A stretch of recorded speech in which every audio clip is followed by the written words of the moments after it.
She thought she was about to become a mother, but that night she discovered her husband wanted her dead. A dying pregnant wife, a secret life insurance policy worth $800,000, and the text that changed everything. Can't wait till she's gone. 3 more weeks and we're free. What happened next? The husband ran off with his mistress. But fate had other plans, because his rival, a billionaire he once betrayed, was about to step in and change her life forever. This isn't just a love story, it's a story of betrayal, survival, and the kind of revenge money can't buy. So before we dive in, hit like if you believe karma always comes back, comment what you do in her place, and subscribe to never miss the next shocking, true drama. Because trust me, you won't believe how this story ends. Grace Sullivan Holloway reached for her phone on the hospital bedside table. Dead battery. Again. She sighed, her hand trembling slightly as she grabbed her husband's iPad instead. They shared an Apple account. It would work just as well to send Derek a quick text. At 32 years old and 31 weeks pregnant with twins, Grace had been in this hospital bed for 3 days now. Severe preeclampsia. The doctor said her blood pressure was dangerously high, life-threateningly high. Every monitor beeped a steady reminder of how precarious her situation was. She missed Derek. He'd been so busy with work lately, barely visiting. She understood, or at least she told herself she did. Medical bills were piling up. He was stressed.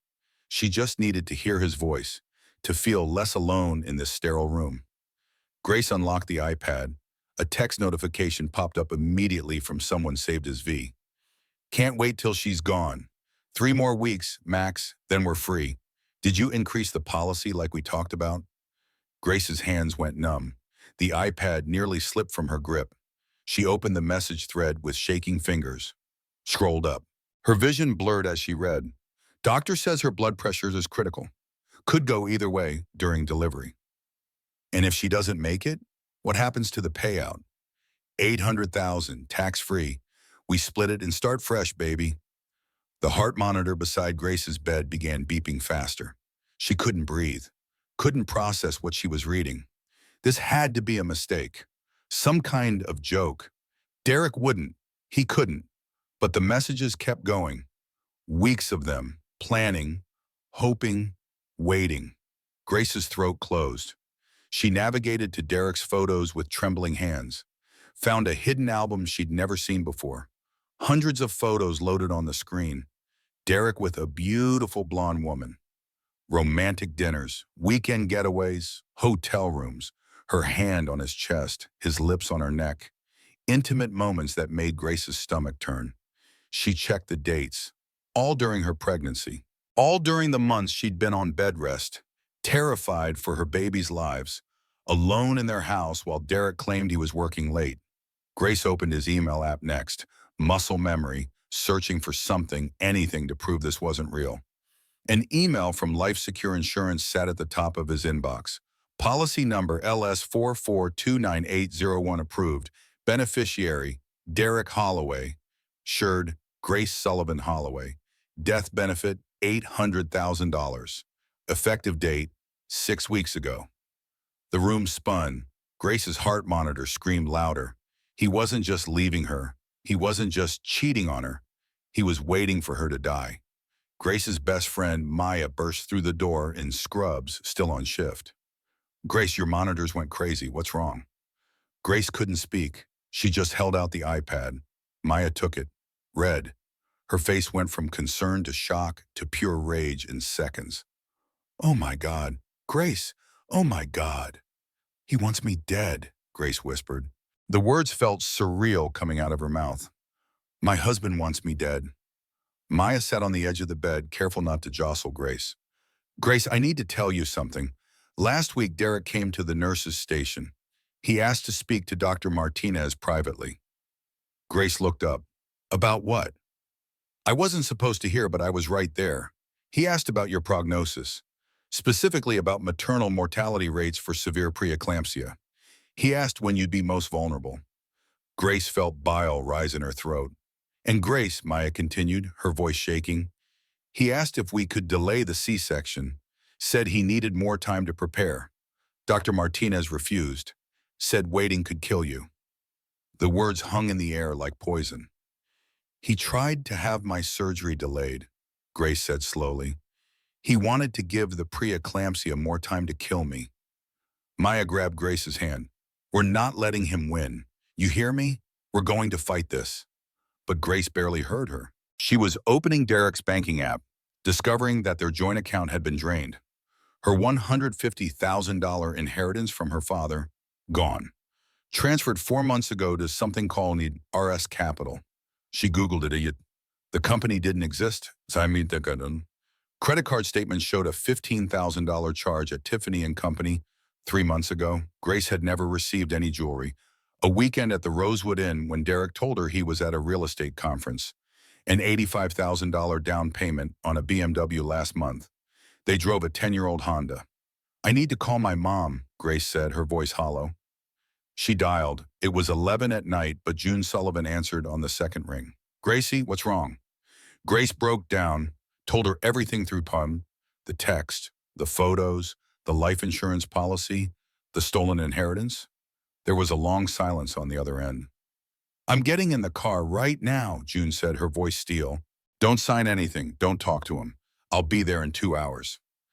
After they hung up, June tried calling Derek.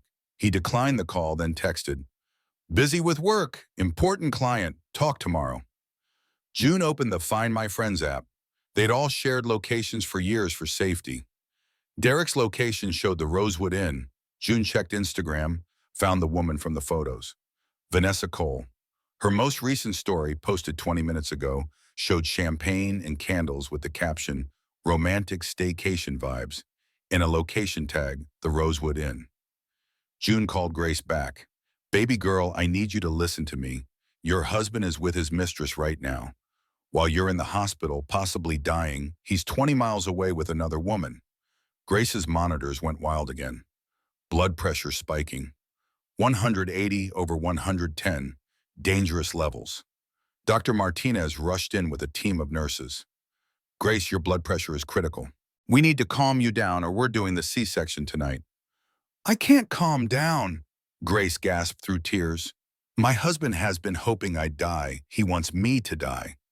Dr. Martinez's face hardened. She'd seen this before.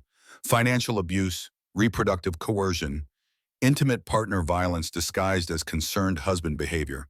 Grace, you're going into early labor. The stress triggered it. We need to do the C-section now, tonight. But it's too early, Grace protested weakly. 31 weeks is viable. Not ideal, but your life is in immediate danger. We do this now or we risk losing you. Grace touched her belly, felt her daughters moving inside her, these tiny fighters who'd already survived so much. Okay, she whispered. Do it. Derek Holloway arrived at Memorial Hospital at 11:45 that night. Grace smelled the alcohol on him before he even reached her bedside. Expensive perfume clung to his wrinkled shirt. His eyes were bloodshot, unfocused. June had arrived 10 minutes earlier. She stood beside Grace's bed like a sentinel, arms crossed, fury radiating from every pore. Well, look who decided to show up, June said, her voice ice. Derek swayed slightly. June, didn't expect you here. Where else would I be? My daughter's about to have emergency surgery. It's not an emergency, Derek slurred. Doctors are being dramatic. Grace is fine. He glanced at his wife. You're fine, Ma, right, babe? Grace stared at this stranger wearing her husband's face. 5 years of marriage. 5 years of believing in him, trusting him, building a life with him. All lies. I know about Vanessa, Grace said quietly. Derek froze. I know about the life insurance, the texts, everything. The concerned husband mask slipped. Derek's face went cold, calculation replacing false worry. You went through my iPad. You're hoping I die during surgery. Derek's jaw tightened. You're being dramatic. You always do this. Blow things out of proportion. Get out, June said. This is between me and my wife. I said get out before I call security. Derek pulled an envelope from his jacket, threw it on Grace's hospital bed with a thud. Fine, you want the truth? Here it is. Divorce papers. Had my lawyer draw them up this morning. Grace stared at the envelope like it was a snake. You're divorcing me? Now? I'm done, Grace. I've been done for months. I'm leaving. I'm about to give birth to your children. Yeah, well, life doesn't stop just because you're having a medical emergency. His words were cruel, deliberate. The alcohol had loosened something dark inside him. I've put my life on hold for months because of your high-risk pregnancy. I'm done waiting. He leaned against the wall, crossing his arms. You want to know the truth? Vanessa's been more of a partner to me in 6 months than you've been in 5 years. She doesn't whine about every little thing. She doesn't make everything about her. She's easy to be with. You took out life insurance on me, Grace said, her voice barely above a whisper. You told her I'd be gone soon. That's called being prepared. I've got 2 kids on the way. If something happened to you, I need to provide for them. That's what responsible fathers do. You son of a... June started. Derek ignored her, focusing on Grace. Sign the papers. My lawyer will be in touch about custody arrangements. 50-50 split. You'll get a $50,000 settlement. That's generous considering you have no income, no job, nothing. You can't be serious. Or don't sign. Drag this out in court. I have better lawyers than you could ever afford, Grace. Think about that. Think real hard. He pushed off from the wall, heading for the door. Oh, and Grace? Derek paused in the doorway. Vanessa's waiting in the car. We're driving upstate tonight, starting fresh. The doctor said you'll be fine. You don't need me here. Derek, I'm about to have emergency surgery. Then I guess you should have taken better care of yourself. Maybe if you'd been healthier, we wouldn't be in this mess. He walked out. Grace stared at the empty doorway, at the space where her husband had just stood. The man who vowed at their wedding to never let anything hurt her had just abandoned her in the most vulnerable moment of her life. Gracie, June whispered, taking her daughter's hand. Grace's water broke. Contractions started, sharp and immediate. Get Dr. Martinez, Grace gasped. Now! The next hour was chaos. Nurses prepping her for surgery, June holding her hand, whispering reassurances, Grace signing consent forms with shaking hands. Mom, if something happens to me, Grace said as they wheeled her toward the operating room, nothing's going to happen. If it does, promise me. Promise me you'll protect them from him. Don't let him take my babies. June's eyes filled with tears. I promise. I swear on your father's grave, I promise. They pushed through the OR doors. June was left in the waiting room alone, praying. Derek was 20 miles away with Vanessa. He didn't look back. The emergency C-section was complicated from the moment Dr. Martinez made the first incision. Grace's blood pressure spiked to 190 over 115. The anesthesiologist called for backup. Nurses moved with practiced urgency. We're losing her pressure, Dr. Martinez said, her voice steady but urgent. Get the crash cart ready. Grace flatlined. The monitor's steady beep became one long, horrible tone. For 40 seconds, the surgical team worked to revive her. Chest compressions. Medications pushed through her IV. Dr. Martinez's hands never stopped moving. Grace's heart started again. 2 tiny babies were pulled from her womb moments later. Baby girl A weighed 2 pounds 14 ounces. Baby girl B weighed 3 pounds 1 ounce. Both were rushed immediately to the NICU, breathing with support, fighting for their lives just like their mother. Grace woke up 3 hours later in recovery. Everything hurt. She touched her stomach, found it empty now, and panic seized her. My babies, she gasped. June appeared at her bedside instantly. They're okay. They're in the NICU. They're tiny, but they're strong, just like their mama. Where's... Grace stopped herself. She knew where Derek was. He'd left. The word felt impossibly real now. June's face darkened. A nurse said he called the hospital an hour ago, asked if you'd survived the surgery. When they said yes, he just hung up. Grace closed her eyes. He was checking if I died, that's all, just checking. Over the next 24 hours, Grace discovered the full extent of Derek's betrayal. He'd changed all their account passwords. Their joint bank account held $347. Everything else, drained. The house was in his name only. Hospital bills were already at $127,000 and climbing. Grace had no money, no home, no husband, two premature babies who needed specialized care, and a man who'd wanted her dead still out there. June tried to help. "You'll stay with me. We'll figure this out." But June lived in a one-bedroom apartment 3 hours away, worked full-time as a school secretary, made $38,000 a year. It wasn't sustainable. Meanwhile, across town, Marcus Brennan sat in the pediatric clinic waiting room with his 4-year-old son, James. Routine checkup, nothing special. Marcus was 38, a self-made tech billionaire who'd sold his AI security startup for $2.3 billion 3 years ago. Now he ran Brennan Ventures and the Sarah Brennan Foundation for Maternal Health, named after his late wife. Sarah had died 4 years ago from postpartum cardiomyopathy 6 days after giving birth to James. Marcus had been in San Francisco on business. She'd gone into cardiac arrest alone. He'd carried that guilt every single day since, but James played with toys in the waiting room. Another little boy joined him. The boy's mother, Linda Martinez, sat next to Marcus. "Your son is sweet," Linda said. "Thanks, yours too." "Oh, he's my nephew. I'm just visiting. My best friend just had twins 2 days ago, so I'm helping with the childcare." Marcus made polite small talk. "Twins? That's wonderful. Everyone healthy?" Linda's face darkened. "The babies are okay, but my friend, her husband left her, like literally left her. During her emergency C-section, he served her divorce papers and walked out. Who does that?" Marcus went very still. "And the worst part," Linda continued, "he cleaned out their bank accounts. She has nothing. She's recovering from major surgery, her babies are in the NICU, and she has nowhere to go." "That's terrible," Marcus said carefully. "Your friend, is she okay?" "Physically, she'll survive. Emotionally?" Linda shook her head. "I don't know.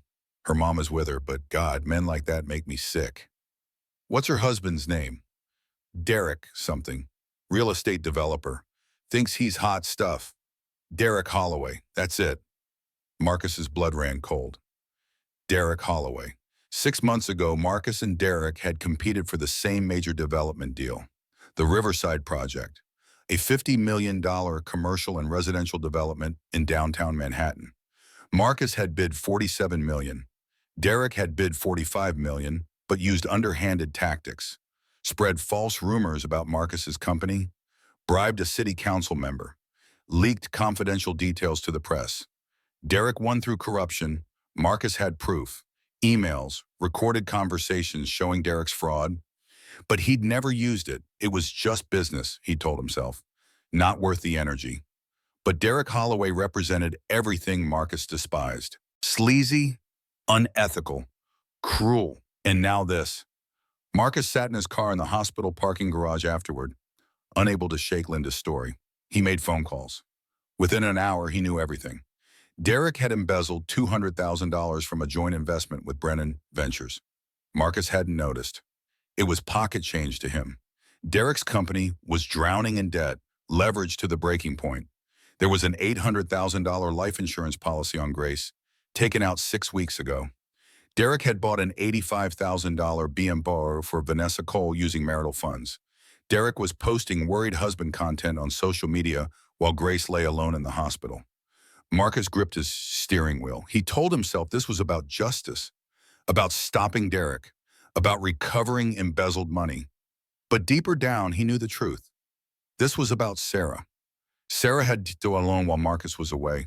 He'd carried that guilt for 4 years. Every night he wondered, if he'd been there, could he have saved her? He couldn't save Sarah, but maybe he could save Grace. Marcus called his sister Riley, an investigative journalist. "Remember Derek Holloway, the guy who screwed us on the Riverside deal?" "Yeah," Riley said, instantly alert. "What about him?" "He abandoned his wife during emergency childbirth. She almost died. Twins in NICU. He cleaned out her accounts and left her with nothing." "Jesus, why are you telling me this?" "I'm thinking about helping her." "Marcus, you don't even know this woman." "I know she's in the exact situation Sarah was in.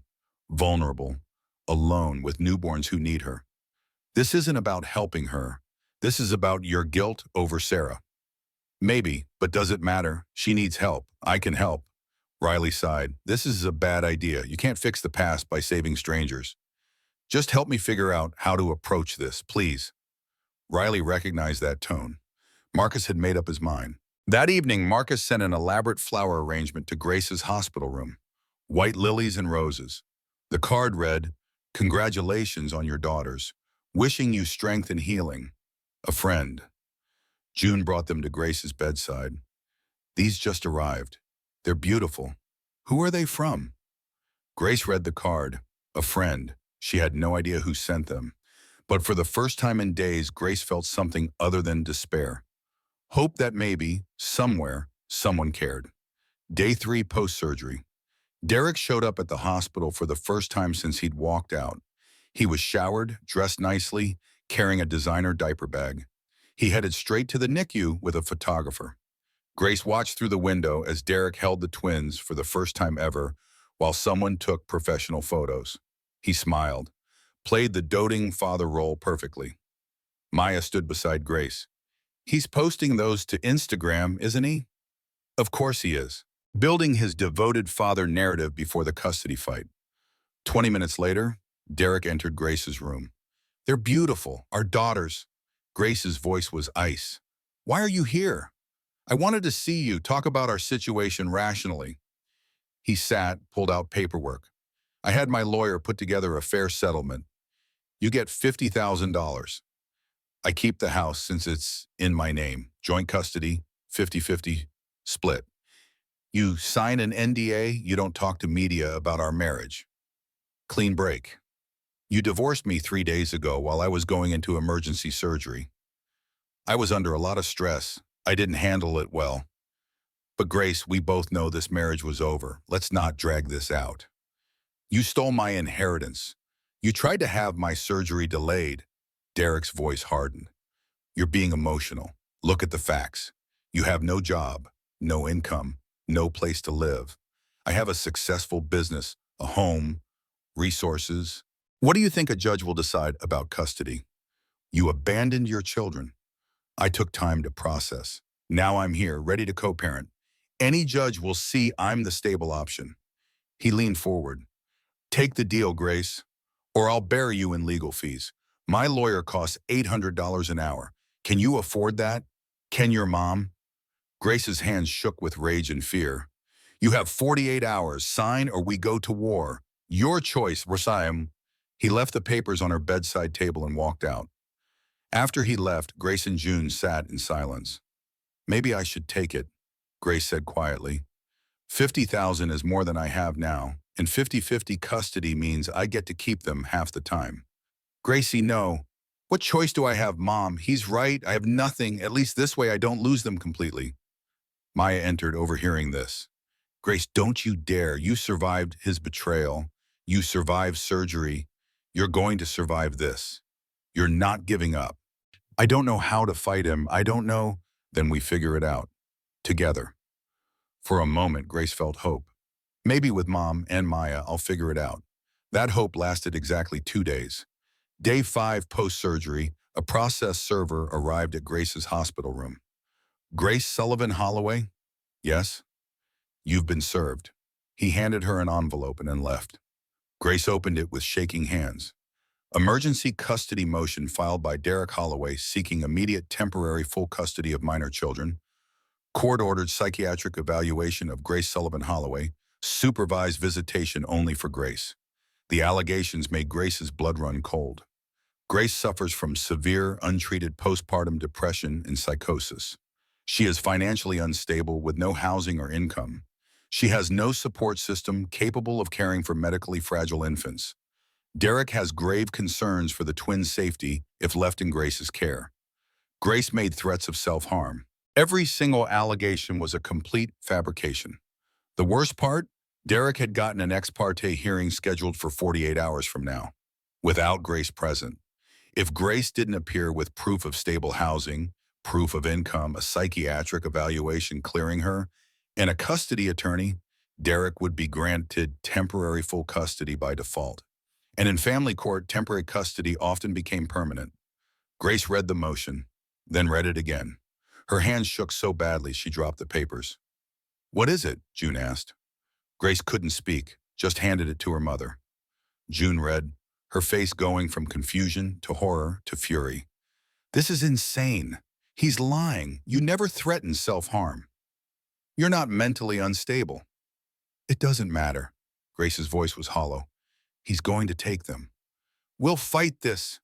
How, Mom? How do I fight this? I have $300 to my name. I can't afford a custody lawyer. I have nowhere to live. I'm recovering from major surgery. He's going to win. Grace looked at her daughters through the NICU window. She was about to lose them. Not to death, not to medical complications. To her abuser's legal manipulation.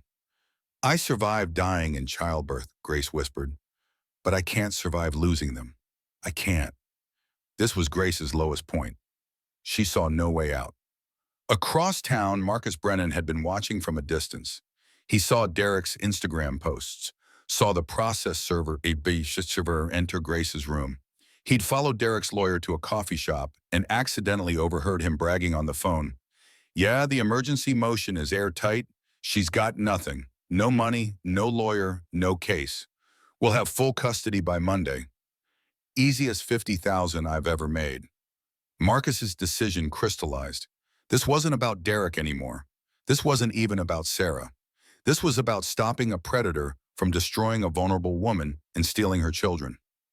Marcus made a call. Finn, it's Marcus. I need you at Memorial Hospital. Now, I'm hiring you for a custody case. Finn Murphy, groggy on a Sunday morning, protested. Marcus, I don't do family law. You went to law school with the best family attorney in the state. Call in that favor. I'll cover all fees. Who's the client? Someone who needs us. Day 6 post-surgery, 36 hours before the custody hearing. Grace was being discharged. She packed her few belongings like a ghost. She'd given up. June was on the phone trying to find shelters that accepted mothers with medically fragile infants. There were none with availability. A knock at the door. Marcus Brennan entered. Tall, composed, expensive suit. Kind eyes. Mrs. Holloway, I'm Marcus Brennan. Grace looked up, recognized the name immediately. Derek's business rival. Yes, and someone who wants to help. I have a proposition. It's unconventional, possibly insane, but I'm asking you to hear me out. June stepped protectively in front of Grace. How do you even know about my daughter? I make it my business to know what Derek Holloway does, especially when it involves embezzling from my company and destroying lives. He pulled up a chair. Sat. Here's what I know. You have a custody hearing in 36 hours. You have no attorney, no housing, no income. Derek is going to bury you, unless you accept my help. What kind of help? Grace asked warily. I'm offering you a job, real job, not charity. You'll work for the Sarah Brennan Foundation, my maternal health nonprofit. Research, program development, community outreach, $80,000 salary, benefits, flexible schedule for the twins. Why would you? I'm not finished. The job comes with employee housing, a fully furnished guest house on my property in Greenwich. 3 bedrooms, nursery already set up, separate from the main house, complete privacy. You'll have your own space. This is too much, June said. What's the catch? Marcus met Grace's eyes. The catch is you'll be working for me, Derek's rival. He'll use that against you. Say there's a conflict of interest, maybe insinuate something inappropriate. The optics aren't perfect. Then why offer? Marcus took a breath, honest, vulnerable. 4 years ago, my wife Sarah died from complications 6 days after giving birth to our son. I was in San Francisco on business when she went into cardiac arrest. I wasn't there. I've asked myself every day since, if I'd been there, could I have saved her? If she'd had more support, more resources, would she have survived? He met Grace's eyes. I can't change what happened to Sarah, but I can help you. You need resources. I have them. It's that simple. People don't just do things like this, Grace said. What do you really want? Honestly, justice. Derek embezzled $200,000 from my company. He used dirty tactics to steal a deal from me. He's a bad man who's getting away with being bad. I want to stop him. So I'm what? A pawn in your revenge scheme? No, you're a mother fighting for her children. I'm just offering tools. Grace sat up straight on her. She'd been passive for days. Time to fight back. If I take this job, I need conditions. Marcus looked surprised but pleased. Okay, this is a real job. I'm not a charity case. I work, you pay me, we have a professional relationship. Clear boundaries. Agreed. I keep my own bank account. You don't have access. I'm not giving financial control to another man. Fair. If at any point I want to leave, the BAMM, the housing, all of it, I can. No strings, no retaliation. Of course. And I need a lawyer, my lawyer, not someone you choose. I need to trust them. I'll pay for whoever you want. Finn Murphy is outside. He's corporate, but he called in a favor. Jennifer Torres is on her way. Best family attorney in New York. She's expecting you. Grace pulled out her phone. One more thing. I'm recording this conversation. If you try to use this situation against me later, claim I'm compromised, or that there's something inappropriate happening, I have proof of our actual agreement. Marcus smiled, genuinely impressed. Smart. I'd do the same. Grace looked at her mother. June nodded. Okay, I accept. But Mr. Brennan, if you're lying to me, if this is some game, it's not. I promise you. On my son's life, this is real. They shook hands. Attorney Torres will be here in 20 minutes. We have 36 hours to build your case. Let's get to work. As Marcus left to make calls, June hugged Grace. You sure about this? No, but I'm out of options. And Mom, something about him feels genuine. Or you're desperate and vulnerable, all. Maybe both. But right now, I'll take it. For the first time in days, Grace felt something dangerous. Hope. Jennifer Torres arrived, a tough-as-nails attorney in her mid-40s. All right, Grace, we have 1 day to prepare. Tell me everything. For the next 12 hours, they built Grace's defense. Medical records proving she wasn't mentally unstable. Bank records showing Derek stole her inheritance. Text screenshots from Derek's iPad. Maya's written statement about Derek trying to delay surgery. June's testimony about Derek's abandonment. This is good, Torres said. Really good. But Derek's lawyer will argue you're living with his business rival. We need to frame this correctly. Marcus on speakerphone said, frame it as employee housing. Grace is a salaried employee with benefits. Many companies offer housing. That works. Okay, Grace. Tomorrow you wear your strength. We're going to win this. That evening, Marcus's team moved Grace and June to the Greenwich estate. The guest house was beautiful. 3 bedrooms, fully furnished, stock kitchen, nursery with 2 cribs, rocking chair, everything. June was overwhelmed. Gracie, this is temporary, Mom, just until I get on my feet. But standing in the nursery, Grace allowed herself to imagine. What if the twins come home here? What if we're safe? What about the intimo? Marcus appeared at the door. The NICU transport is arranged. When the twins are discharged, they'll come straight here. I've hired 2 pediatric nurses, 12-hour shifts round the clock for the first month. Marcus, that's too much. It's what they need and what you need to focus on the custody fight. He turned to leave, then looked back. Grace, you're going to win tomorrow. I know you don't believe it yet, but you will. That night, Grace slept in a real bed for the first time in a week. It was quiet, safe, beautiful. Maya visited, brought dinner. Grace, this is incredible. You're safe. You have a cool housing, legal team. You're going to win. Maybe, Grace said, almost believing it. Maybe I can actually do this. For 12 hours, Grace let herself feel safe. Family court, Monday morning. Grace entered with Torres and Finn. She wore a professional dress Riley had picked out, hair neat, posture strong. Derek was there with his attorney, Richard Trent, and a whole team. Judge Patricia Morrison, 58 and no nonsense, reviewed the files. Mr. Trent, you filed this emergency motion. Present your case. Your Honor, my client Derek Holloway is a devoted father concerned for his newborn daughter's welfare. Mrs. Holloway is currently living with Marcus Brennan, my client's direct business competitor. Torres objected. Mrs. Holloway is employed by the Brennan Foundation and residing in employee housing. This is a standard employment benefit. Your Honor, Trent interrupted. Mrs. Holloway moved in with Mr. Brennan less than a week after giving birth. We find the timing suspicious. Get to your point, counselor, Judge Morrison said.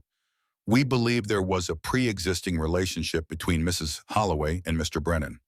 The courtroom gasped. Trent presented evidence. Text messages between Grace and someone identified as MB. Photos of Grace and Marcus together. A timeline suggesting they'd been communicating for months. A witness statement from a hospital employee claiming she saw Grace and Marcus in an intimate conversation before the twins were born.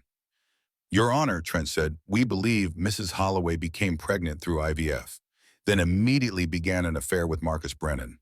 The twins may not even be my client's biological children. We're demanding paternity testing. Grace felt the room spin. This was a complete lie. Torres stood. Your Honor, this is absurd. Mrs. Holloway and Mr. Brennan met for the first time 6 days ago. So she claims, Trent said, but the evidence suggests otherwise. The courtroom erupted. Judge Morrison called for order, but the damage was done.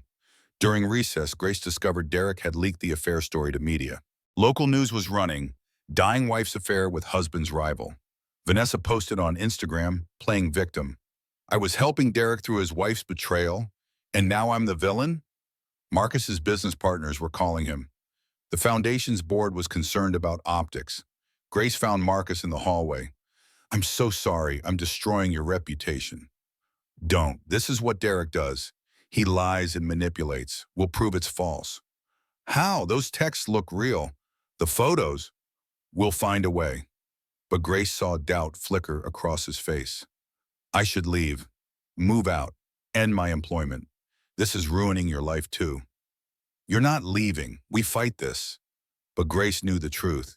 Even if they proved it was fake, the perception was already out there. In family court, sorry friend, perception was reality. Back in court, Judge Morrison spoke. I'm going to need time to review this evidence. We'll reconvene in 48 hours. Torres tried to object, but Judge Morrison was firm. Given the serious nature of these claims, I'm ordering a forensic examination of all electronic evidence. I'm also appointing a guardian ad litem to investigate both households. This was a disaster. A guardian investigation took weeks. Meanwhile, the twins remained in NICU with no clear custody arrangement. Until we reconvene, temporary custody remains with the hospital. Neither parent will have unsupervised access. Derek smirked. He was winning. Outside the courthouse, photographers swarmed. Questions shouted. Grace, how long have you been sleeping with Marcus Brennan? Did you cheat on your husband while pregnant? Is Marcus the real father? Grace couldn't breathe. Marcus's security team hustled her into a car. Back at the guest house, Grace collapsed. I can't do this, she told Marcus, June, Torres, everyone. I can't fight him. He's always 3 steps ahead. Grace, no, look at what's happening. You're being dragged through the mud because you tried to help me. My daughters are in legal limbo. Derek is spinning this like he's the victim. She was hyperventilating. Maybe I should just give up. Let him have custody. At least then they'd have a stable home. Grace Sullivan, don't you dare, June said. What choice do I have? Look at this. She threw the tablet, showing the news coverage. Her face was everywhere. The other woman. Homewrecker. Affair revealed. I'm not a victim anymore. I'm a punchline. Riley Brennan entered the guest house. She'd been quiet until now, listening, observing. Okay, enough pity party. Time to fight back. You don't understand. I'm an investigative journalist. Fighting back is literally my job. And I've been digging into Derek and Vanessa since yesterday. She pulled out her laptop. Vanessa Cole, 29 years old, works in marketing. Or so her LinkedIn says. She pulled up records. Except Vanessa Cole didn't exist before 5 years ago. Name change from Vanessa Kowalski, and Vanessa Kowalski has a very interesting history. Riley presented her findings on the laptop screen, her investigative journalist instincts firing on all cylinders. 2 prior marriages, Riley began, clicking through documents.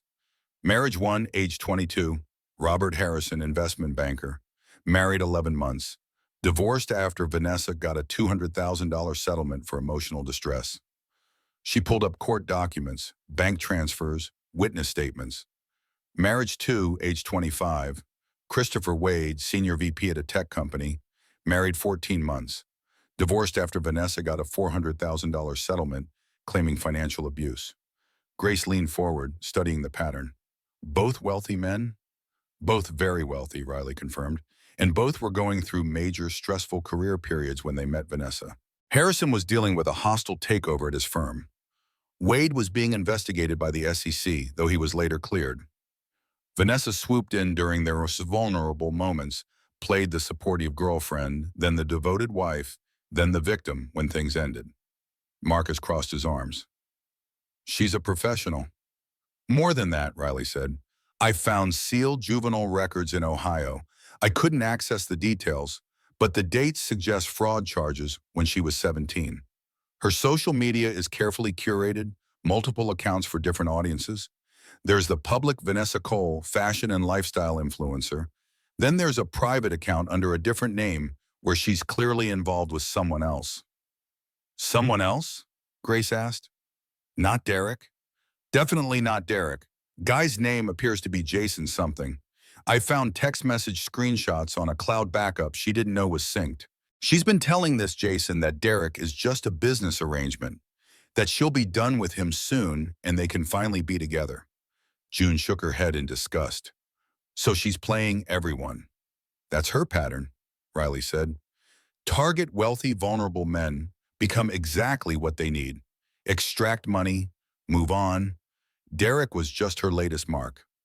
But the life insurance, Grace said quietly, that's different.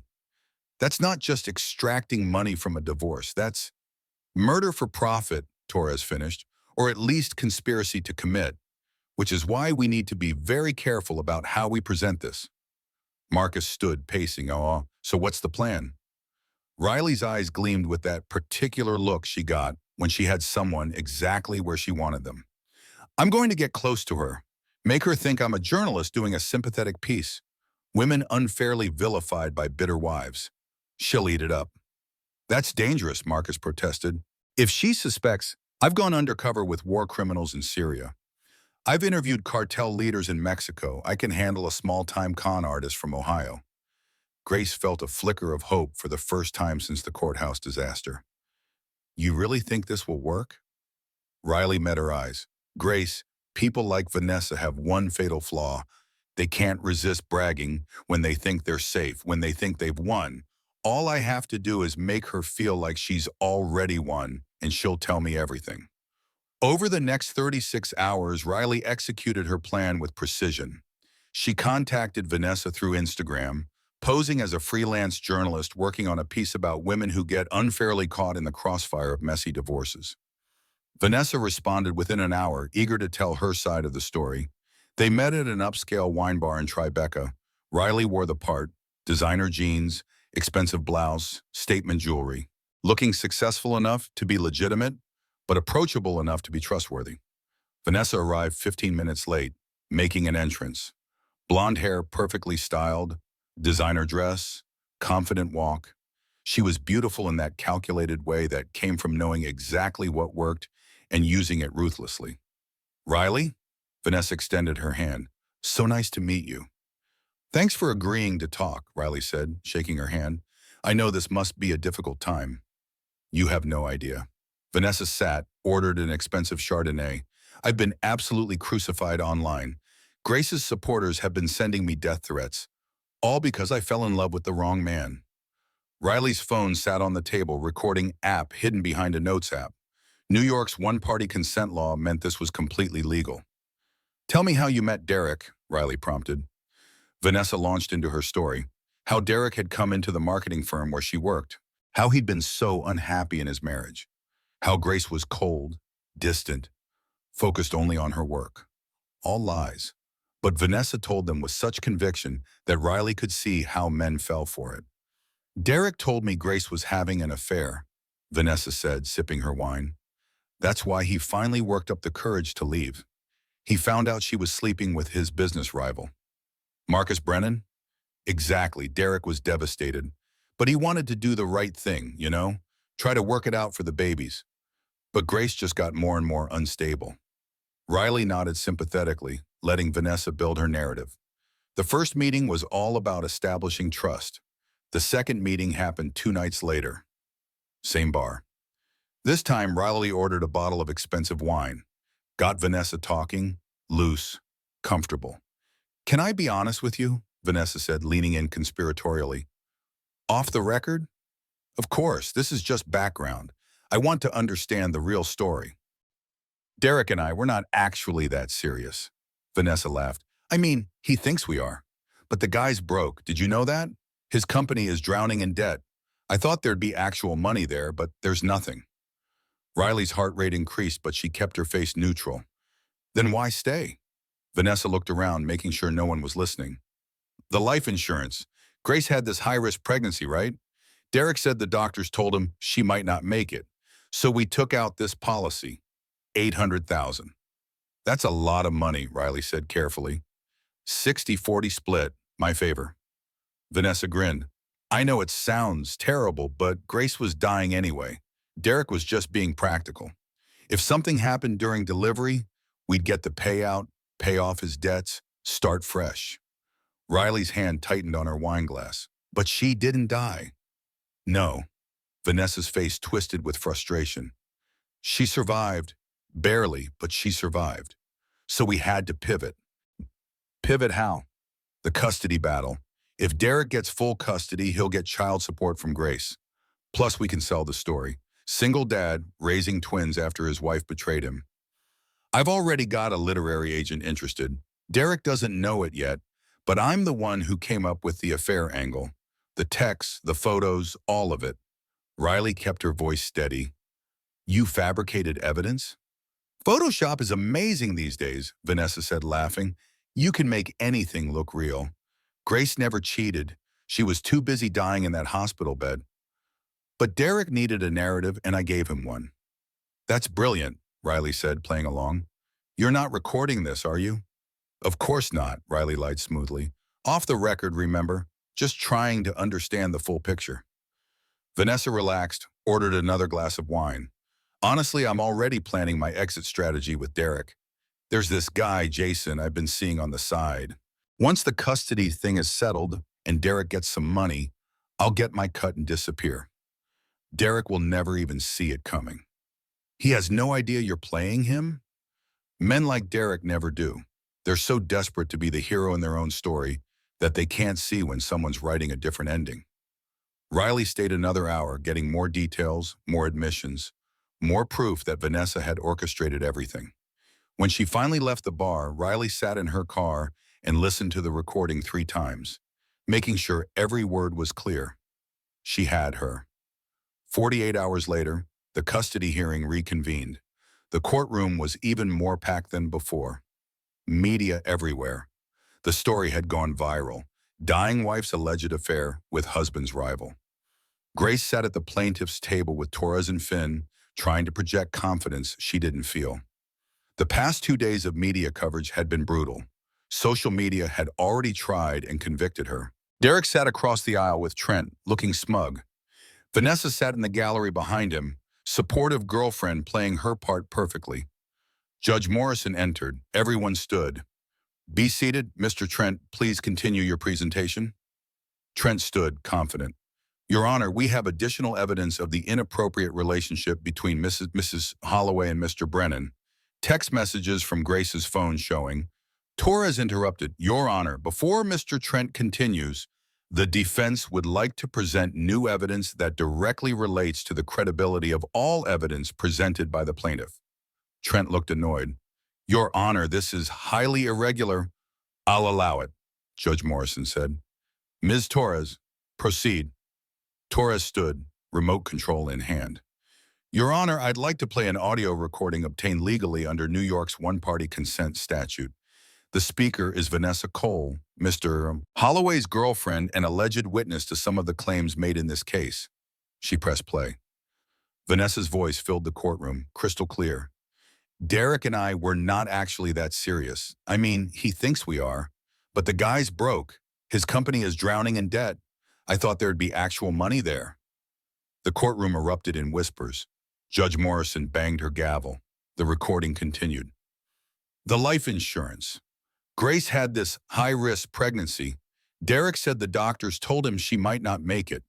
So we took out this policy. 800,000. 60-40 split. My favor. Derek's face went pale. Vanessa in the gallery stood abruptly. Your Honor, she said, that recording is taken out of context. Sit down, Ms. Cole, Judge Morrison said sharply. Security, please ensure Ms. Cole remains seated. Torres let the recording play. She survived. Barely, but she survived. So we had to pivot. The custody battle. If Derek gets full custody, he'll get child support from Grace. Plus, we can sell the story. I've already got a literary agent interested. Derek tried to interrupt. Your Honor, I had no knowledge of— Mr. Holloway, be quiet. Judge Morrison's voice could have cut glass. The recording continued, devastating sentence after devastating sentence. The affair angle?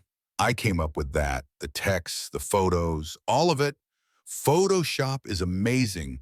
Grace never cheated. But Derek needed a narrative, and I gave him one. The courtroom exploded. Reporters scrambled for their phones. Derek's lawyer looked like he wanted to disappear. Vanessa was trying to leave, but security blocked her exit. Torres paused the recording. Your Honor, I have 45 minutes of additional recordings, but I think this excerpt makes the situation clear. Every piece of evidence Mr. Holloway presented regarding the alleged affair was fabricated, manufactured by Ms. Cole with Mr. Holloway's knowledge and participation. Your Honor, this is entrapment, Trent protested weakly. My client was manipulated. By his own girlfriend, Torres shot back. A girlfriend he's been collaborating with to steal custody of his children? Your Honor, I also have forensic evidence proving the text messages and photos were fabricated. Metadata showing they were created on Mr. Holloway's computer, not sent from Mrs. Holloway's phone. She pulled up images on the courtroom screens. Technical analysis showing pixel manipulation, timestamp discrepancies, metadata that proved the texts were never actually sent.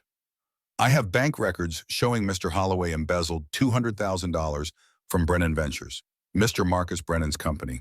I have medical records showing Mr. Holloway requested that doctors delay Mrs. Holloway's life-saving surgery. I have the insurance policy documents showing Mr. Holloway's signatures, taken out 6 weeks before his wife's due date. Torres turned to face Derek directly. Your Honor, this isn't a custody dispute. This is a criminal conspiracy. Mr. Holloway hoped his wife would die during childbirth so he could collect insurance money. When she survived, he fabricated evidence of an affair to steal her children and continue profiting from her suffering. Judge Morrison's face was carved from stone. Mr. Holloway approached the bench. Now, Derek stood on shaking legs. His lawyer tried to accompany him, but Judge Morrison held up a hand. Just Mr. Holloway. They spoke in low voices for several minutes. Grace couldn't hear the words, but she could see Derek's face crumbling, see the reality of his situation finally penetrating his narcissism. When Derek returned to his seat, Judge Morrison addressed the courtroom. I'm calling a 30-minute recess. When we return, Mr. Holloway will take the stand. And I warn you, Mr. Holloway, that anything you say can and will be used against you in criminal proceedings. You have the right to refuse to testify, but if you do, I will make my ruling based solely on the evidence Ms. Torres has presented. Do you understand? Derek nodded miserably. During the recess, Grace stood in the hallway with Marcus, Riley, and Torres. We've got him, Torres said. Even if he doesn't testify, we've got him. He'll testify, Riley predicted. His ego won't let him stay silent. He'll think he can talk his way out of this. She was right. When court reconvened, Derek took the stand. Torres approached like a predator circling wounded prey. Mr. Holloway, did you take out an $800,000 life insurance policy on your wife 6 weeks before her due date? It was for financial security, Derek said. In case something happened, or because you hoped something would happen. That's not fair. Did you tell Vanessa Cole, and I quote, just a few more weeks until she's gone? I was speaking hypothetically. Did you request that Dr. Martinez delay your wife's emergency C-section? I just needed more time to prepare. Time for what, Mr. Holloway? Time for your wife to die?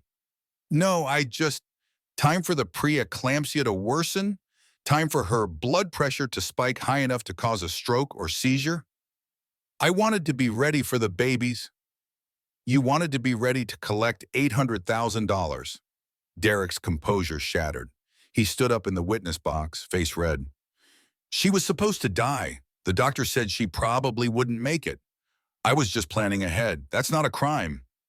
The courtroom went silent. Derek seemed to realize what he'd said. He sat back down slowly, face draining of color. His lawyer had his head in his hands.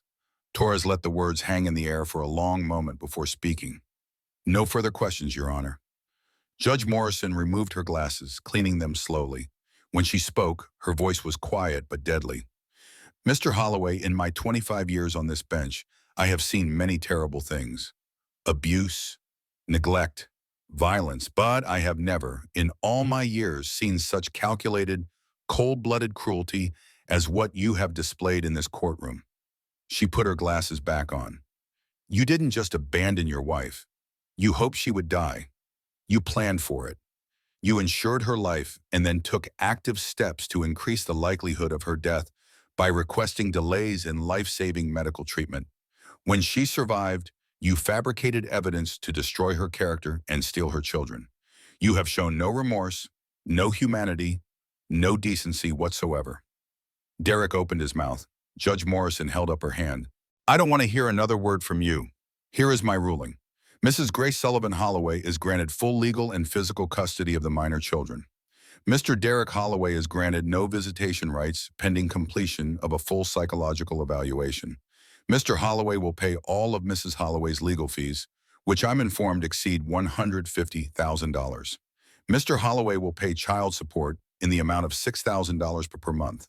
A restraining order is hereby issued preventing Mr. Holloway from contacting Mrs. Holloway or coming within 500 feet of her or the minor children. She paused. Furthermore, I am referring this case to the District Attorney's Office for investigation of possible criminal charges, including but not limited to attempted insurance fraud, evidence tampering, conspiracy to commit fraud, and attempted murder through medical neglect. Derek started crying, actual tears streaming down his face, not tears of remorse. Tears of self-pity, tears of a man who finally realized he'd lost.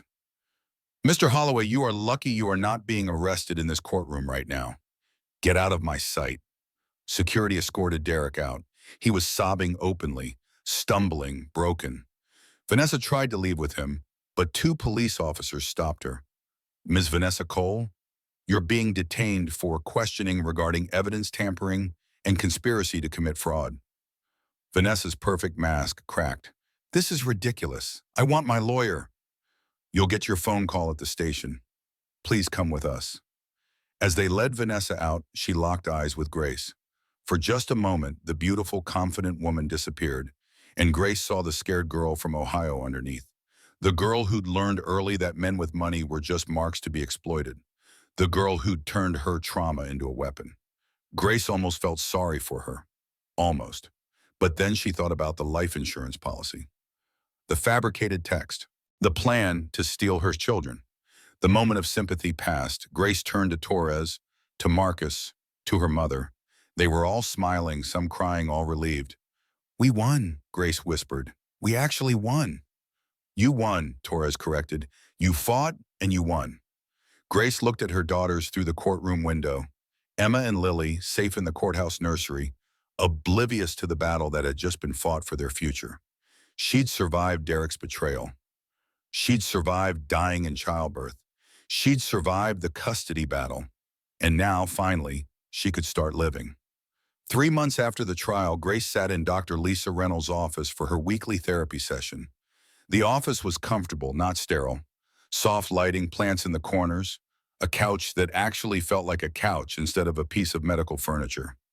Grace had been coming here twice a week since the trial ended. How are you sleeping? Dr. Reynolds asked. Better, Grace said. It was true, the nightmares had decreased from every night to maybe twice a week, progress.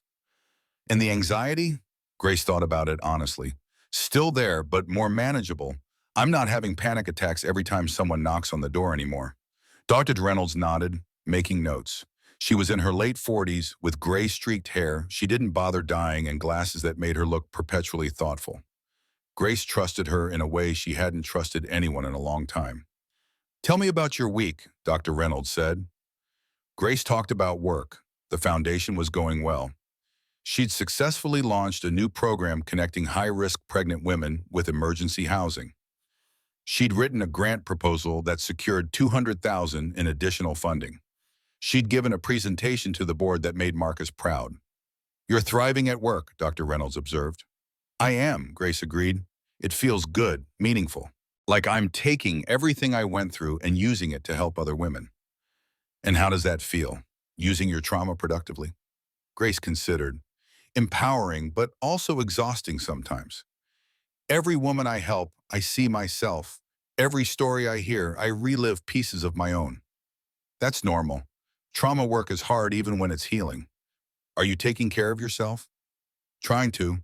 June comes to visit every weekend, helps with the twins. Maya stops by after her shifts. Marcus has been—" Grace trailed off. Dr. Reynolds waited. "Marcus has been amazing," Grace finally said. "Too amazing.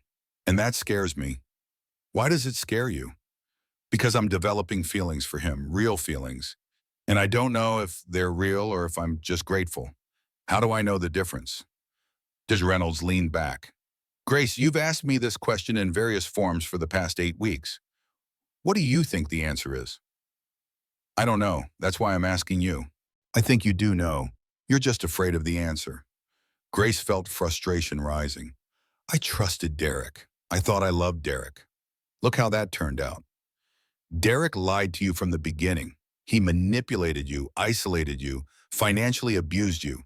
Has Marcus done any of those things?" "No, but what if I'm just trauma bonded to him? What if I'm confusing rescue with romance?" "Do you feel rescued by Marcus?" Grace thought about it, really thought about it. "No, I feel supported, but I don't feel rescued. I fought for my custody. I built the case. I stood up in court. Marcus gave me resources, but I saved myself." "Exactly. So if Marcus didn't rescue you, what is he to you?" "He's—" Grace struggled for words. "He's the person I want to tell about my day. He's the one who makes me laugh when I'm stressed. He's patient with my healing, never pushes. He's good with my daughters. He shows up every single day, consistently, reliably. He's what?" "He's the person I choose. Not because I need him, because I want him." Dr. Reynolds smiled. "There's your answer." Grace felt tears building. "But what if I choose wrong again?" "Grace, let me ask you something. When you imagine your future 1 year from now, 5 years from now, who's in it? Marcus, Emma and Lily, James, June, my family. And when you imagine that future, how do you feel? Happy, scared, but happy. The scared part is normal. You went through profound betrayal. It makes sense to be cautious. But Grace, at some point you have to decide, are you going to let Derek's betrayal control the rest of your life? Or are you going to take the risk of being happy again? Grace wiped her eyes. Taking the risk feels terrifying. It always does. But staying safe and alone doesn't protect you from pain. It just guarantees a different kind of suffering. The session continued. Grace talked about Emma and Lily, now 4 months old. They were thriving. Emma was the calm one, Lily the firecracker. Both had started sleeping through the night. Both smiled when they saw Marcus. "How does it feel watching Marcus with your daughters?" "It feels right," Grace admitted. "He's so natural with them, patient, loving. He doesn't treat them like they're fragile or like he's doing me a favor. He just loves them." "Does that surprise you?" "After Derek, yes. Derek barely looked at them. But Marcus, he gets up with them at night. He changes diapers. He sits and talks to them even though they can't talk back. He's building a relationship with them. He's being a father." "Yes." "How does that make you feel?" Grace took a shaky breath. "Grateful and terrified, because what if it doesn't last? What if he gets tired of being patient with my trauma? What if he meets someone less damaged?" "Grace, Marcus lost his wife 4 years ago. He understands grief and healing. He's not looking for someone undamaged. He's looking for someone real." "How do you know?" "Because if he wanted easy, he wouldn't have offered to help you. He would have walked away. But he didn't. He stayed. And from everything you've told me, he's still staying." That night, Grace came home to find Marcus in the kitchen making dinner, or trying to. He was staring at a recipe on his iPad with the concentration of someone defusing a bomb. Need help? Grace asked, amused. Marcus looked up, relieved. Is chicken supposed to be this pink when it's done? That's raw, Marcus. I thought it looked suspicious. Grace laughed, moving to take over. Step away from the chicken. Let me handle this. They cooked together, Grace teaching Marcus basic techniques, Marcus cracking jokes about his culinary inadequacies. It was domestic, normal, easy. James came downstairs with Emma and Lily in the double stroller. He was getting good at managing both babies at once. They're both awake, James announced. And Lily spit up on my shirt. That's her favorite hobby, Grace said, wiping Lily's chin. Thank you for watching them, James. They're my sisters, James said simply, as if it was the most obvious thing in the world. That's what big brothers do. Grace felt her heart contract. James had accepted the twins immediately, without question, without resentment. He'd gone from only child to big brother to 3 little sisters overnight and handled it with grace that adults twice his age couldn't manage. Dinner was chaotic. Emma started fussing halfway through. Lily threw her bottle. James told a long, convoluted story about something that happened at school. Marcus made everyone laugh with an impression of his stuffy business partner. It was loud, messy, perfect. After dinner, after the babies were down, after James was reading in his room, Grace and Marcus did the dishes together. It had become their routine, a quiet moment at the end of chaotic days. Emma smiled at me today, Marcus said, scrubbing a pot. Like a real smile, not gas. Grace handed him a towel. That's huge. First real smiles are a big deal. I know. I remember when James first smiled at me after Sarah died. I'd been terrified he'd never smile again after losing his mom. But then one day he just looked at me and grinned. Like he was giving me permission to stop feeling guilty. Permission to keep going. Do you still feel guilty? Marcus was quiet for a moment. Every day, but it's different now. Less consuming, more like a scar instead of an open wound. Do you still think about her? Every day. But Grace, it's different now. I used to think about Sarah and only feel pain. Now I think about her and feel grateful for the time we had. Grateful for James. Grateful that losing her taught me to appreciate what I have while I have it. He turned to face Grace directly. Can I ask you something? Of course. Why are you really doing all this? Working at the foundation, living in the guest house, letting me help with the twins. What do you get out of it? Grace recognized her own question from therapy, turned around on her. Honestly, Grace said, at first it was desperation. I needed help and you offered. But Marcus, somewhere around month 2, it stopped being about survival. Marcus's expression shifted. Hope and fear mixed together. It became about building something real, about being part of this family you're creating, about waking up and wanting to see you, about watching you with my daughters and feeling something I haven't felt in years. What do you feel? Safe and happy and terrified. Why terrified? Grace set down the dish she was holding. Because I'm falling in love with you. And after Derek, after everything, that's the scariest thing I can imagine. Marcus went very still. Grace, let me finish. I've been in therapy trying to figure out if these feelings are real or if I'm just trauma bonded to my rescuer. And you know what? I realized you didn't rescue me. You gave me resources, but I saved myself. I fought for my daughters. I stood up in court. I rebuilt my life. She took a breath. So these feelings aren't about gratitude. They're about you, the man who shows up every day, who's patient with my healing, who loves my daughters like they're his own, who makes terrible jokes when I'm stressed, who lets me be broken without trying to fix me. Grace, I need to tell you something too, Marcus said quietly. At first, helping you was about Sarah, about fixing my guilt, about doing for you what I couldn't do for her. Grace felt her heart sink. This was it, the moment he admitted she was just a replacement. But that stopped being true around month 2, Marcus continued. It became about you, about this life we're accidentally building, about Emma's smile, about watching you thrive at work, about doing dishes together at the end of the day. He moved closer. I'm falling in love with you too, and I'm terrified too, because I lost Sarah, and I'm scared of losing someone again. But Grace, I'm more scared of not taking this chance, of letting fear keep me from living. They stood in the kitchen, dishes forgotten, years of pain and healing between them. I'm not ready, Grace whispered, for anything serious, for anything fast. I know I'm not asking you to be ready. I'm just telling you the truth. We can take this as slow as you need, or we can just stay friends. Whatever you need, Grace, I'm not going anywhere. Grace felt tears building. You promise? Oh, I promise on my son's life, on Sarah's memory, on everything I hold sacred. I'm not Derek. I'm not going to hurt you. You can't promise that. People hurt each other. You're right, but I can promise to try not to show up every day, to be honest, and to respect your healing. That I can promise. Grace stepped closer. Can I ask you something? Anything. Will you just hold me? No expectations. Just hold me. Marcus opened his arms. Grace stepped into them. Let herself be held. Let herself feel safe in a man's embrace for the first time in over a year.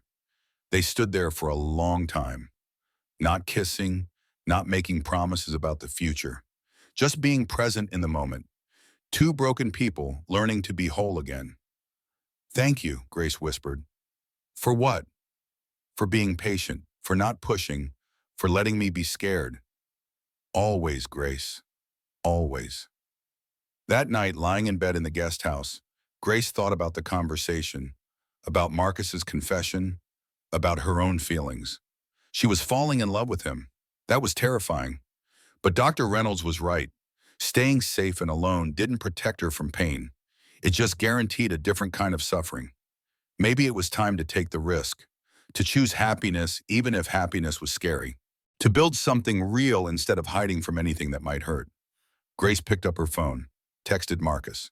Thank you for tonight, for the honesty, for the patience. I'm scared, but I'm willing to try. Slowly, if you are. His response came immediately. I'm willing to try, as slowly as you need. Good night, Grace. Good night, Marcus. Grace set down her phone, closed her eyes, felt something she hadn't felt in a long time.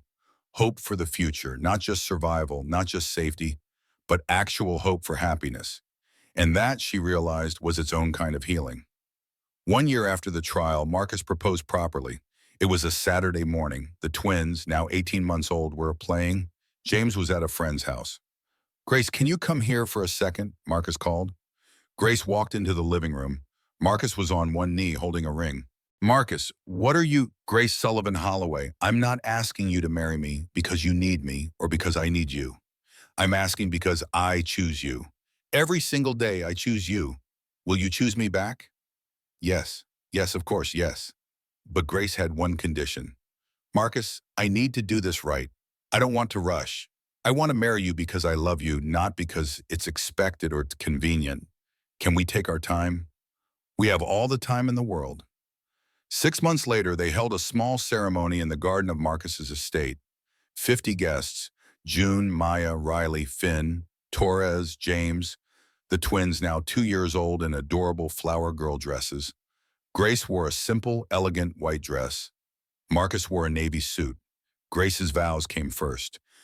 Marcus, 2 years ago, I was dying, not just physically, but in every way that matters. You didn't save me from that. You gave me the space and resources to save myself. You showed me what love looks like when it's real, when it's a choice, not a trap. I choose you. Today, tomorrow, always. Marcus's vows followed. Grace, you taught me that moving forward doesn't mean forgetting the past. It means honoring it while building something new. You taught me that family isn't just biology. It's showing up day after day, choosing each other. I choose you. I choose Emma and Lily. I choose us. Forever. They exchanged rings. The officiant pronounced them married. The kiss was deep, joyful, full of promise. The twins clapped, not understanding but feeling the joy. James cheered. Everyone cried happy tears. After the ceremony, Grace found a quiet moment with her mother. You did it, baby girl, June said, wiping tears. You survived. You thrived. Your father would be so proud. I wish he could have been here. He is here in those beautiful grandbabies, in your strength, in the way you refuse to let Derek win. Grace hugged her mother tight. Thank you, Mom, for believing in me, for fighting for me. Always, baby, always. At the reception, Riley gave a toast. I'm going to be honest. When Marcus first told me he wanted to help Grace, I thought he was crazy. I thought he was trying to fix his guilt over Sarah by saving a stranger. She looked at Grace and Marcus. But watching you two over the past 2 years, I realized something. You didn't save each other. You gave each other space to heal, space to grow, space to become the people you needed to be. And then you chose each other, not out of need, not out of gratitude, but out of genuine love. That's real. That's beautiful. That's what all of us should aspire to. Everyone raised their glasses. Maya gave the next toast. Grace, when I first met you in that hospital room 2 years ago, you were broken, terrified, convinced you were going to lose everything. But you fought. God, did you fight. You showed strength I didn't know anyone possessed. Marcus, thank you for seeing that strength when Grace couldn't see it herself. Thank you for being the man she deserved all along. Grace wiped tears, smiling. The evening continued with dancing, laughter, joy. Marcus and Grace had their first dance as husband and wife. He held her close, swayed gently. Happy? Marcus whispered. Happier than I ever thought possible. Me too. The twins interrupted, toddling over to hug their parents' legs. Marcus scooped them both up. Grace wrapped her arms around all of them. A family. Real. Chosen. Forever. 7 years after the custody trial, Grace stood in her kitchen watching chaos unfold. Emma and Lily, now 7.5 years old, were arguing over homework at the kitchen table. James, 11 years old now, was trying to referee while doing his own science project. The family dog, a golden retriever named Biscuit, barked at nothing. Dad, Emma called, I don't understand this math problem. Marcus entered from his home office. Okay, let's break it down step by step. Dad, can you check my spelling when you're done? Lily asked. Dad, after them, can you help with my science project? James added. Marcus laughed. One at a time, guys, but yes, I'll help everyone. Grace entered from work. She was now director of the Sarah Brennan Foundation. The organization had grown exponentially under her leadership, helping over 10,000 women experiencing pregnancy complications. She kissed Marcus. How was everyone's day? A chorus of voices answered. Good. Dad helped me. We got pizza for lunch. Mom, can Dad come to career day at school on Friday? Emma asked. I want to show everyone what he does. And tell them about how he helps moms who are sick, Lily added. Grace teared up. She still did this regularly. These were his daughters, not biologically, but in every way that mattered. They'd officially changed the twins' last names to Brennan 2 years ago. Marcus had legally adopted them when they were 2 years old. Derek had signed away parental rights as part of his plea deal to reduce criminal charges. He'd served 18 months in prison and hadn't contacted them since his release. At dinner, the family ate pizza because Marcus still couldn't cook and Grace was exhausted. Dad, do you remember when it was just you and me? James asked. Before Grace and the girls? I do, buddy. I was sad a lot then. It was too quiet. Me too. Now it's loud and crazy and there's always someone needing help with homework. James grinned. I like this better. Are we going to stay like this forever? Emma asked. Marcus looked at Grace. She touched her stomach subtly. A secret between them. Actually, Grace said, our family might be getting a little bigger.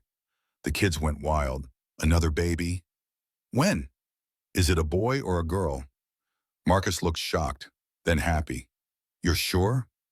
Grace nodded, crying happy tears. 12 weeks. It's early, but yes.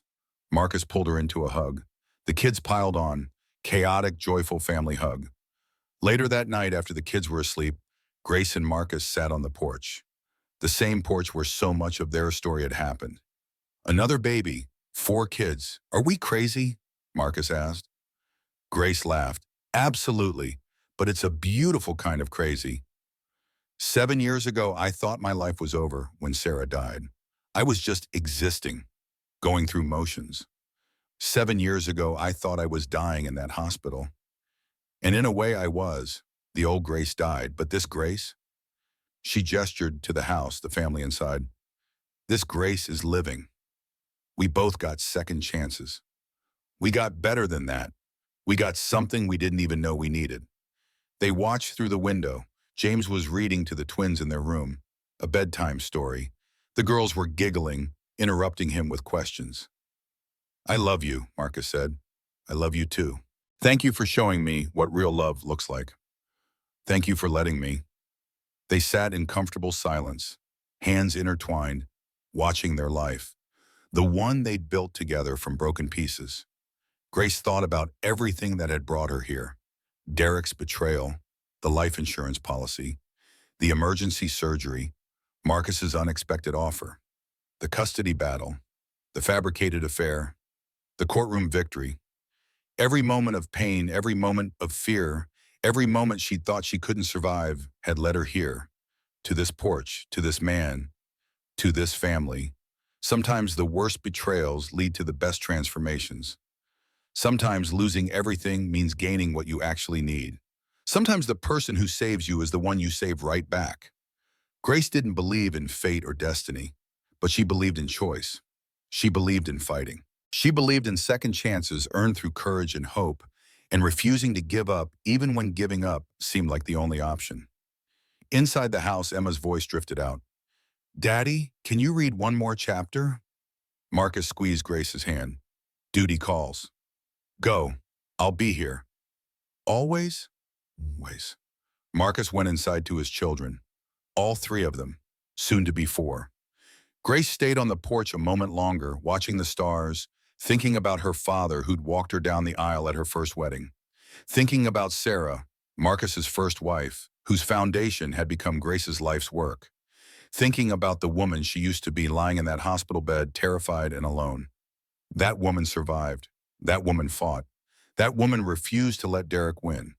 And now that woman was here, whole, happy, loved, living a life she'd never dared to imagine. Grace stood, walked inside to her family. Marcus was reading to all three kids now, voices doing different characters, making them laugh. This was home. This was love. This was everything. Grace sat beside Marcus on the bed. The twins immediately cuddled up to her. James rested his head on her shoulder. Marcus kept reading, his voice warm and steady. The story continued, chapter after chapter, just like their lives. One page at a time, one day at a time, one choice at a time. Together, always together.